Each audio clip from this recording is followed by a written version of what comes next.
ఎన్టీఆర్ జిల్లా మైలవరం నియోజకవర్గంలో కొండపల్లి బొమ్మల పండుగ ఉత్సవాలను ఎమ్మెల్యే వసంత కృష్ణ ప్రారంభించారు. రాజుల కళా వైభవాన్ని, కొండపల్లి కిల్లాకు ఉన్న ప్రాముఖ్యతను వెలుగులోకి తీసుకురావడం కోసమే జిల్లా కలెక్టర్ లక్ష్మీశా ఆధ్వర్యంలో ఏర్పాటు చేసినట్లుగా ఎమ్మెల్యే వసంత కృష్ణ ప్రసాద్ తెలిపారు. ఈ నెల ఏప్రిల్ 18 నుంచి 20 వరకు 2 రోజుల వరకు ఉత్సవాలు నిర్వహించనున్నారు. పంచ వారసత్వ దినోత్సవాన్ని పురస్కరించుకుని మన సాంప్రదాయ కళలను భావితరాలకు అందించాలనే లక్ష్యంతో ఈ 3 రోజుల పాటు ఉత్సవాలు నిర్వహిస్తున్నారు. కొండపల్లి బొమ్మలకు అంతర్జాతీయంగా ఎంతో ప్రాముఖ్యత ఉందని అన్నారు. 2014-19 మధ్య టీడీపీ ప్రభుత్వం కోట్లు ఖర్చు పెట్టి కొండపల్లి కిల్లాని అభివృద్ధి చేస్తే ఆ తర్వాత అధికారంలోకి వచ్చిన వైసీపీ ప్రభుత్వం నిర్లక్ష్యం చేసిందని ఆరోపించారు. దేశవ్యాప్తంగా ప్రారంభమైన జనగణన ప్రక్రియలో భాగంగా అల్లూరి జిల్లా పాడేరులో జనగణన నమోదు ప్రక్రియను చేపట్టారు. ఈ నెల 31 వరకు కొనసాగనుంది. చేపేరు పాడేరు ఐటీడీఏలో జరిగిన కార్యక్రమంలో సెల్ఫ్ ఎన్యూమరేషన్ ఎలా చేసుకోవాలనే దానిపైన జిల్లా కలెక్టర్ నిశాంతి వివరించారు. జనగణన ప్రక్రియలో ప్రజలే స్వయంగా తమ వివరాలను నమోదు చేసుకునేలా సెల్ఫ్ ఎన్యూమరేషన్ అనే విధానాన్ని కేంద్రం తీసుకొచ్చిందని కలెక్టర్ అన్నారు. ప్రజలు సులభంగా తమ వ్యక్తిగత వివరాలను నమోదు చేసుకునే అవకాశం లభిస్తుందని, ప్రతి కుటుంబం తమకు సంబంధించిన వివరాలను ఆన్లైన్లో ద్వారా నమోదు చేసుకోవాలని అల్లూరి జిల్లా కలెక్టర్ నిశాంతి సూచించారు. విజయవాడ ఇంద్రకీలాద్రిపైన దుర్గమ్మను మంత్రి కొలుసు పార్థసారథి దర్శించుకున్నారు. ఆలయ మర్యాదలతోటి దేవస్థానం అధికారులు దర్శన ఏర్పాట్లు చేశారు. మంత్రి పుట్టినరోజు సందర్భంగా కుటుంబ సమేతంగా అమ్మవారిని దర్శించుకుని మొక్కులు చెల్లించుకున్నారు. అలాగే రాష్ట్రంలో ఉన్న భక్తులందరూ సుఖ సంతోషాలతోటి ఉండాలని, సీఎం చంద్రబాబు హయాంలో ప్రజలందరికీ ఎటువంటి లోటు లేకుండా చూస్తామని పార్థసారథి తెలిపారు. ఖమ్మం జిల్లాలో విషాదం చోటు చేసుకుంది. వడదెబ్బతోటి ఒక మహిళ మృతి చెందిన ఘటన స్థానికంగా కలకలం రేపుతుంది. చింతకని మండలం నాగులవంచ గ్రామానికి చెందిన ధనలక్ష్మి అనే మహిళ రోజువారీగా పొలం పనులకు వెళ్లి తిరిగి ఇంటికి వచ్చిన తర్వాత అనారోగ్యానికి గురైంది. కుటుంబ సభ్యులు గమనించే లోపే ఆమె ప్రాణాలు కోల్పోయింది. ధనలక్ష్మి ఆకస్మిక మరణంతో కుటుంబంలో విషాదం నెలకొంది. కృష్ణా జిల్లా గన్నవరం నియోజకవర్గాల్లో హజ్ యాత్రను మంత్రి ఎండి ఫారూక్ ప్రారంభించారు. గన్నవరంలోని స్థానిక ఎంఎస్ కన్వర్షన్ సెంటర్లో హజ్లకి ఏర్పాటు చేసిన బస్సు కేంద్రాల వద్ద ఈ కార్యక్రమాన్ని ఏర్పాటు చేశారు. ముందుగా హజ్లంతా ప్రార్థనలు నిర్వహించి యాత్ర క్షేమంగా కొనసాగాలని దువా చేశారు. గన్నవరం అంతర్జాతీయ విమానాశ్రయం నుంచి ఈ రోజు మధ్యాహ్నం 2 గంటలకు సౌదీ అరేబియాకు 160 మంది హాజీలు బయలుదేరారు. ఈ యాత్ర సౌదీ దేశంలో మొత్తం 40 రోజులు కొనసాగనుంది. రేపు మరో 177 మంది హాజీలు గన్నవరం విమానాశ్రయం నుంచి బయలుదేరనున్నట్లుగా మంత్రి ఫారూక్ తెలిపారు. ఈ కార్యక్రమంలో ముఖ్య అతిథులుగా మంత్రి కొల్లు రవీంద్ర, ఎమ్మెల్యేలు యార్లగడ్డ వెంకటరావు, గుంటూరు ఎమ్మెల్యే నజీర్ పాల్గొన్నారు. వేములవాడలో రేపు జరిగే హిందూ సమ్మేళన ఉత్సవాలకు పెద్ద సంఖ్యలో పాల్గొన్నారని రాష్ట్ర బీజేపీ నాయకులు రామకృష్ణ పిలుపునిచ్చారు. ఈ ఉత్సవానికి కొత్తకోట శివానంద స్వామీజీ ముఖ్య అతిథిగా హాజరు కానున్నారు. ఆర్ఎస్ఎస్ 100 సంవత్సరాల శతాబ్ది ఉత్సవాల సందర్భంగా భారతదేశంలోనే కాకుండా ఇతర దేశాల్లో కూడా వివిధ కార్యక్రమాలు నిర్వహిస్తున్నామని రామకృష్ణ తెలిపారు. సమ్మేళన ఉత్సవాల్లో గోపూజ, సంస్కృతి, ధర్మ రక్షణ కోసం యజ్ఞం, సామూహిక హనుమాన్ చాలీసా పారాయణం నిర్వహించనున్నారు. పెద్ద సంఖ్యలో హిందూ బంధువులు ఈ ఉత్సవాల్లో పాల్గొని విజయవంతం చేయాలని ప్రతాప రామకృష్ణ కోరారు. జగిత్యాల జిల్లా చొప్పదండి నియోజకవర్గంలో కొండగట్టు అంజన్ను సినీ నటి అనన్య నాగలతో పాటు చిత్ర యూనిటీ సభ్యులు దర్శించుకున్నారు. అనంతరం కొండగట్టు అంజన దర్శనం ఎంతో ఆనందం, ప్రశాంతతను కలిగిస్తుందని అనన్య తెలిపారు. కరీంనగర్కు వచ్చిన ప్రతిసారి తప్పకుండా స్వామిని దర్శించుకుంటానని అన్నారు. గత వారం రోజులుగా కరీంనగర్లో లీసా సినిమా షూటింగ్ పూర్తి కావడంతో ఈరోజు టీం అంతా కలిసి స్వామిని దర్శించుకుని ఆశీస్సులు తీసుకున్నట్లుగా తెలిపారు. త్వరలో ప్రేక్షకుల ముందుకు రానున్న సినిమాను అందరూ ఆదరిస్తారని ఆశాభావం వ్యక్తం చేశారు. తిరుమల కొండపై ఎండ తీవ్రత పెరుగుతున్న నేపథ్యంలో భక్తులకు తాగునీటి సౌకర్యాన్ని మరింత మెరుగుపరిచే దిశగా టీటీడీ అధికారులు చర్యలు చేపట్టారు. దీనికోసం మొబైల్ జల ప్రసాదం అనే సరికొత్త విధానాన్ని ప్రవేశపెట్టారు. సాధారణంగా భక్తులు తాగునీటి కోసం క్యూ లైన్లు వదిలి కౌంటర్ల వద్దకు వెళ్లాల్సి వచ్చేది. కానీ ఇప్పుడు శ్రీవారి సేవకులే నేరుగా భక్తుల వద్దకు వెళ్లి నీటిని అందిస్తున్నారు. ఈ వినూత్న కార్యక్రమం కోసం టీటీడీ సుమారు 60 మంది శ్రీవారి సేవకులను ప్రత్యేకంగా నియమించింది. వీళ్ళు 3 షిఫ్ట్లలో 24 గంటల పాటు నిరంతరాయంగా భక్తులకు సేవలు అందిస్తారు. ఆలయం వెలుపల మాడ వీధులు క్యూ లైన్లో రద్దీ ఎక్కువగా ఉన్న చోట అక్కడ సేవకులు ప్రత్యక్షమవుతారు. గత వైకుంఠ ఏకాదశి సమయంలో ప్రయోగాత్మకంగా చేపట్టిన ఈ విధానానికి భక్తుల నుంచి భారీ స్పందన రావడంతో ఇప్పుడు వేసవి దృష్ట్యా దీనిని పూర్తి స్థాయిలో అమలు చేపట్టనుంది. ఖమ్మం జిల్లాలో మొక్కజొన్న రైతులు ఆందోళన చేపట్టారు. తమ కష్టార్జితాన్ని అమ్ముకుందామంటే అడుగడుగున ఆటంకాలు ఎదురవుతున్నాయని ఆగ్రహిస్తూ కొనజర్ల మండల కేంద్రంలో ఖమ్మం వేర జాతీయ రహదారిపైన బైఠాయించి నిరసన తెలిపారు. కొనుగోలు కేంద్రాలు తెరిచిన మొక్కజొన్నలు సేకరించడంలో అధికారులు జాప్యం చేస్తున్నారని రైతులు ఆవేదన చెందుతున్నారు. ధాన్యం బస్తాలకు అధికారులు సకాలంలో గోనె సంచులు సరఫరా చేయడం లేదని రైతులు ఆరోపిస్తున్నారు.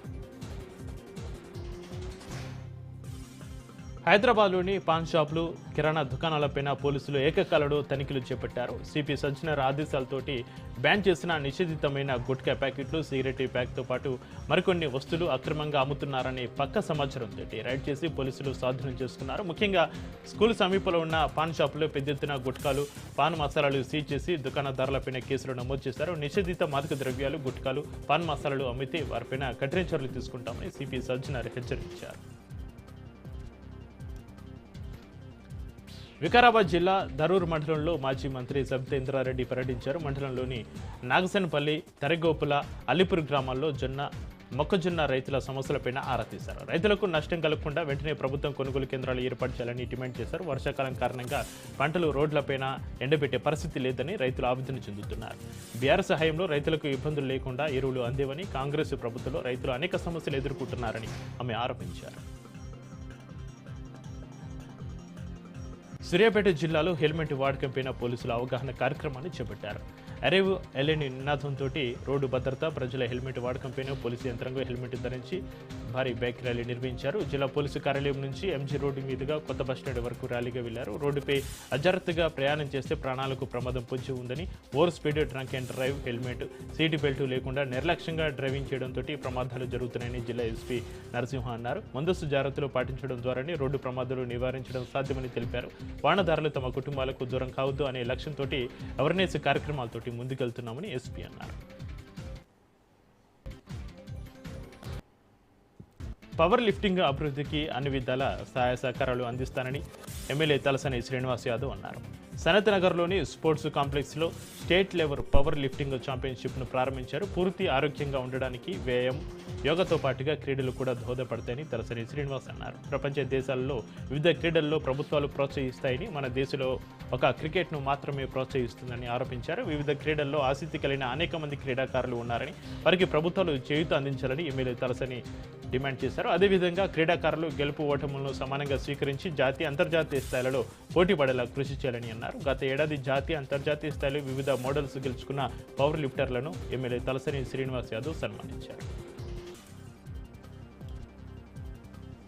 అనకాపల్లి జిల్లా గోల్కొండ మండలంలోని పాకలపాడులో పోలీసులు కార్డన్ సెర్చ్ చేపట్టారు. సుమారు 70 మందికి పైగా పోలీసులు గ్రామంలో ప్రతి ఇంటిని జల్లెడ పట్టడంతో ఏం జరిగిందో తెలియక జనం భయాందోళనకు గురయ్యారు. డీజీపీ ఆదేశాలతోటి నర్సీపట్నం పరిసరాల్లో గాంజా అక్రమ నిల్వలు, రవాణా వంటి వాటిని నియంత్రించేందుకు పోలీసులు ఒక్కో గ్రామంలో తనిఖీలు చేపడుతున్నారు. సోదాలో సరైన పత్రాలు లేని 45 బైక్లు, కారులను సీజ్ చేశారు. అక్రమంగా నిల్వ ఉంచిన డీజిల్ను స్వాధీనం చేసుకున్నారు. కరీంనగర్ జిల్లా హుజూరాబాద్లో మహిళా రిజర్వేషన్ బిల్లుపైన బీజేపీ నిరసన చేపట్టారు. పార్లమెంట్లో మహిళా రిజర్వేషన్ బిల్లు ఆమోదం పొందకపోవడాన్ని నిరసిస్తూ హుజూరాబాద్ పట్టణంలోని అంబేద్కర్ చౌరస్తా వద్ద బీజేపీ ఆధ్వర్యంలో పెద్ద ఎత్తున మహిళలు ఆందోళన కార్యక్రమం నిర్వహించారు. పార్టీ నాయకులు, కార్యకర్తలు నల్ల బ్యాడ్జీలు ధరించి నిరసన తెలిపారు. Rahul Gandhi down town, Congress down town అంటూ నినాదాలు చేస్తూ కాంగ్రెస్ పార్టీపైన తీవ్ర విమర్శలు గుర్తించారు. మహిళా రిజర్వేషన్ బిల్లు ఆమోదం పొందకపోవడానికి కాంగ్రెస్ పార్టీ వైఖరి కారణమని బీజేపీ నాయకుడు కృష్ణారెడ్డి ఆరోపించారు. దేశంలో మహిళలకు 33% రిజర్వేషన్ కల్పించడం సముచితమని పేర్కొంటూ మహిళల పట్ల కాంగ్రెస్ పార్టీకే గౌరవం లేదని విమర్శించారు. రాబోయే ఎన్నికల్లో మహిళలు కాంగ్రెస్ పార్టీకి తగిన గుణపాఠం చెబుతారని హెచ్చరించారు. పద్మారావు నగర్ ప్రాంత వాసులు శాశ్వత పరిష్కారం లభించనుందని ఎమ్మెల్యే తలసాని శ్రీనివాస్ యాదవ్ అన్నారు. గాంధీ హాస్పిటల్ వెనుక వైపు ఉన్న పద్మారావు నగర్లో ఇటీవల చేపట్టిన డ్రైనేజీ పైప్లైన్ పనులను అధికారులతో కలిసి తలసాని శ్రీనివాస్ పరిశీలించారు. పనులను మరింత వేగవంతం చేయాలని అధికారులను ఆదేశించారు. అనంతరం అమలీ బస్సులో 18 లక్షల రూపాయల వ్యయంతో చేపట్టనున్న సివరేజీ పనులకు ఆయన శంకుస్థాపన చేశారు. శ్రీవారి దర్శనంలో సామాన్య భక్తులే తొలి ప్రాధాన్యం ఇచ్చేలా టీటీడీ చర్యలు చేపట్టింది. వేసవి సెలవులు దృష్ట్యా భక్తుల సౌకర్యార్థం అదనపు క్యూలైన్లు, షెడ్లు, కూల్ పెయింటింగ్లు, మౌలిక సదుపాయాలు మెరుగుపరిచేలా టీటీడీ ఏర్పాట్లను సిద్ధం చేస్తుంది. ప్రత్యేక పర్వదినాలు, బ్రహ్మోత్సవాలు, వేసవి సెలవుల్లో ఆ సంఖ్య మరింతగా పెరుగుతుండడంతో టీటీడీ విస్తృత ఏర్పాట్లు చేస్తుంది. ఈ వేసవిలో ఎప్పటిలాగానే ప్రత్యేక దర్శనాలన్నీ రద్దు చేసి సామాన్య భక్తులకే తొలి ప్రాధాన్యం కల్పించబోతుంది. వీఐపీ బ్రేక్ దర్శనాలను, సిఫారసులను రద్దు చేసి కేవలం ప్రోటోకాల్ పరిధిలోని ప్రముఖులకు మాత్రమే టికెట్ జారీ చేయాలని టీటీడీ భావిస్తుంది. మే నెల మొదటి వారం నుంచి జూన్, జూలై వరకు వేసవి రద్దీకి ప్రత్యేక చర్యలు చేపట్టనుంది. ఈ అంశాలపైన పాలక మండలి పూర్తి స్థాయిలో చర్చించి నిర్ణయాలు తీసుకుంటుంది.